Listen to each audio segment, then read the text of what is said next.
Live news, खबर तो पक्की है। हेलो साथियों, जय हिंद। अभी बात हम करेंगे टीआरई 3 परीक्षा के संदर्भ में और टीआरई 1 में सप्लीमेंट्री रिजल्ट जिसको कोर्ट में चैलेंज किया गया था, जिस पूरक परिणाम को जो बीपीएससी और शिक्षा विभाग ने जो सप्लीमेंट्री रिजल्ट निकाला, यानी निकालने की जो बात हो रही थी, मात्र कुछ लोगों का रिजल्ट निकला था, उसको चैलेंज किया गया है।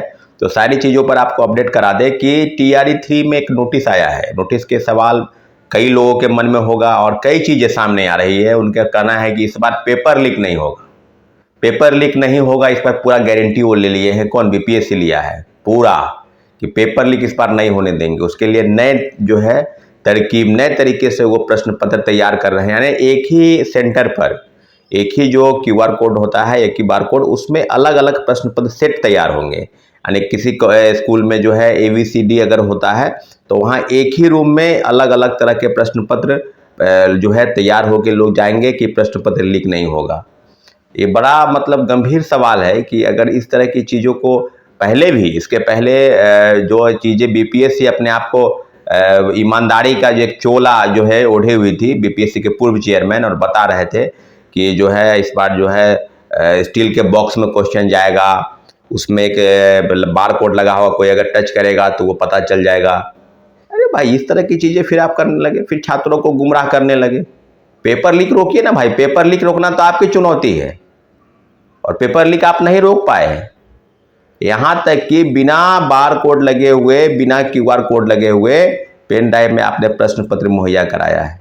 और आर्थिक अपराध इकाई का भी एक रिपोर्ट उस प्रकार से है, जब बातें आप सामने आ रही है कि प्रश्न पत्र लेते जाते हुए जो है स्ट्रांग रूम के पहले ही, वेयर हाउस के पहले ही किसी होटल पर ठहरा के प्रश्न पत्र वहां से निकाल लिया गया। जब प्रश्न पत्र निकाला गया तो पता नहीं चला। तो सारी चीज़ें तो अब बिल्कुल तहकीक की तरह खुल गई है कि टीआरई 3 में जो फर्जीवाड़ा हुआ, क्या उन 300 लोगों को आपने डिवार किया, आपने रोक लगाया? कौन लोग हैं उनको आपने प्रतिबंधित किया?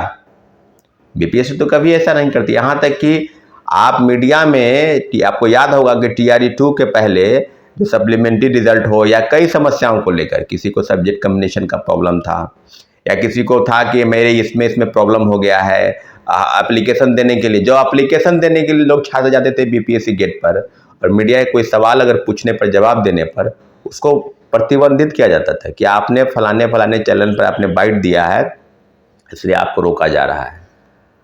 तो क्या बीपीएससी ये बताने का प्रयास नहीं कर रही है कि आपने के किस कर्मचारियों, किस अधिकारियों की वजह से इस तरह से घोर अनियमितता हुई है? भ्रष्टाचार में लिप्त तो बीपीएससी स्वयं है। बिहार लोक सेवा आयोग इसका नाम ऐसे ही नहीं पड़ा है। बड़ा सम्मान के साथ हम लोग बिहार लोक सेवा आयोग, जो राज्य की सबसे प्रतिष्ठित इकाई है, संस्था है, वो परीक्षा ले रही है। और टीआरई 3 के पहले कई छात्रों को अब बता रहे हैं कि जब एक ही सेंटर पर तरह तरह के प्रश्न पत्र रहेंगे, अलग अलग लोगों के प्रश्न पत्र, तो जाहिर सी बात है शिक्षक अभ्यर्थी इस बात को दिमाग में बैठा ले कि अगर इस तरह की चीज़ें होंगी तो परसेंटाइल सिस्टम जो है वो लागू होगा। परसेंटाइल सिस्टम, जाहिर सी बात, आप जानते हैं कि जितने प्रश्न पत्र आप हल करेंगे और सही होने चाहिए, अगर निगेटिव में जाता है तो उसका निगेटिव मार्क्स काफ़ी वो नुकसानदेह आपको होता है। इसलिए सोच समझ के जो प्रश्न आप जानते हैं उन्हीं प्रश्नों को हल करें। अगर परसेंटाइल लागू होता है तो इस बात को आप ध्यान में रखेंगे।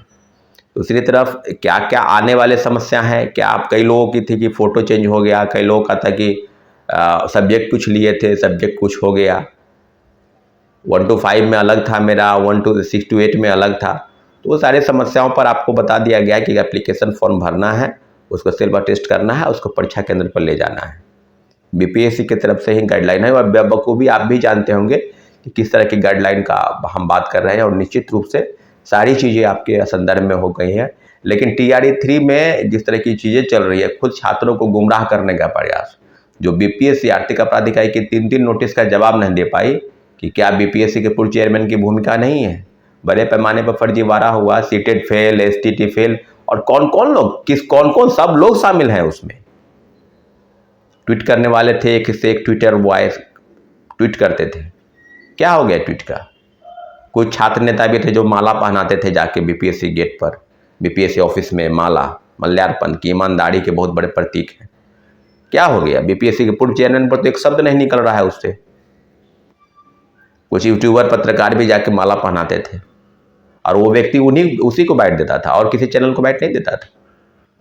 तो प्रायोजित तरीके से बड़े पैमाने पर फर्जीवाड़ा हुआ, उसमें कई चीज़ें शामिल हैं। बीपीएससी के पूर्व चेयरमैन की भूमिका, बीपीएससी की भूमिका, शिक्षा विभाग के अधिकारियों की भूमिका, कुछ यूट्यूबर और पत्रकार की भी भूमिका है। तो बड़े पैमाने पर पैसा का लेन देन हुआ, हेरा फेरी हुआ। कितने फर्जीवाड़े लोग आ गए। सीटेट फेल वाले तो अभी बोरा के बोरा निकल रहे हैं जिला से। अब मधेपुरा ही जैसे 350 शिक्षक फर्जी हैं। कोई जिला बाकी है जहाँ से फर्जीवाड़ा नहीं हुआ है, फर्जी नहीं हुआ है शिक्षक? तो आप समझ लीजिए ना भाई कि क्या क्या हो रहा है। इसलिए पूरी ईमानदारी के साथ आप परीक्षा में बैठे, और जो चीज़ अगर पेपर लिख के कोई भी सवाल अगर है, क्योंकि आपको याद होगा कि TRE 3 का भंडाफोड़ मैंने ही किया था। हजारीबाग की चाक से गिरफ्तारी हुई है 300, सबसे पहले बिहार में सबसे पहले मैंने ही बताया था। इसलिए छात्रों अभ्यर्थियों से आग्रह है कि पूरी ईमानदारी के साथ परीक्षा केंद्र पर जाएंगे, परीक्षा देंगे, और जो भी गड़बड़ी अगर सामने आएगी तो हम लोग निश्चित रूप से उजागर करेंगे। कहीं से कोई फुबट की सवाल नहीं है।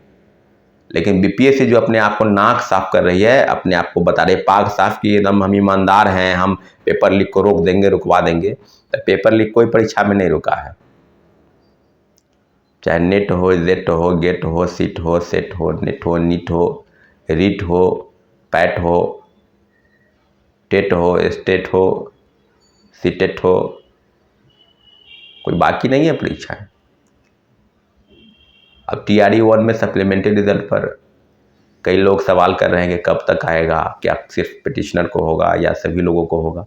तो कोर्ट का आदेश सर आंखों पर, कोर्ट के आदेश का वेट कर रहे हैं, सभी लोग वेट करेंगे, और उम्मीद है कि 19 के पहले आ जाए रिजल्ट। कभी भी आ सकता है, हम लोग को वो जानकारी नहीं है, लेकिन एक सप्ताह के भीतर आने की थी उम्मीद। तो उम्मीद कीजिए कि जल्द से जल्द आ जाए, और जल्द से जल्द किन लोगों का आएगा ये कोर्ट के आदेश पर निर्भर है। इसलिए जितने भी शिक्षक अभ्यर्थी है, घबराने की ज़रूरत नहीं है। सब मामलों पर सरकार गंभीरता से अगर जवाब नहीं देती है, अगर नहीं लड़ती है, तो अंत में हम लोग कोर्ट जरूर जाते हैं। कोर्ट से पूरी न्याय की उम्मीद है कि जो हक है, जो फैसला है, उस स्टूडेंट के हक में आएगा। सप्लीमेंट्री रिजल्ट जारी होगा, और बड़े पैमाने पर जो सीट खाली रख दी गई है उसको भरी जाएगी कोर्ट के आदेश के बाद।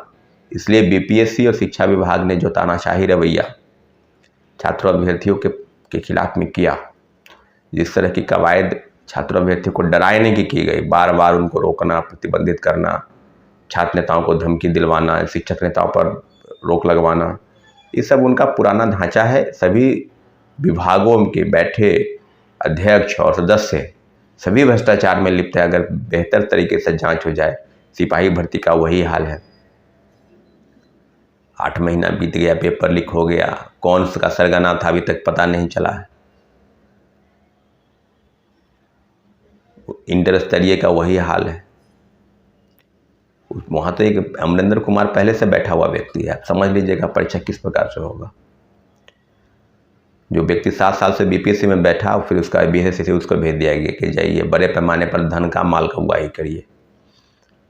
तो बातें अब कुल मिला के है कि कई परीक्षाओं के परीक्षा विलम्ब हुए, उसको जल्द से जल्द कराने की ज़रूरत है। और TRE 3 में जो भी गाइडलाइन है, बेहतर तरीके से आप समझ बुझ के जाएंगे, प्रश्न पत्र लेकर प्रश्न पत्र को हल करेंगे।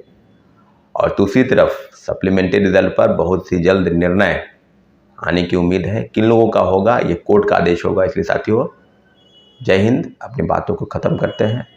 हमारे चैनल को आपने सब्सक्राइब नहीं किया तो प्लीज़ सब्सक्राइब कर दें, ताकि हमारी बात आप तक पहुंच सके। धन्यवाद। लाइव न्यूज, खबर तो पक्की है।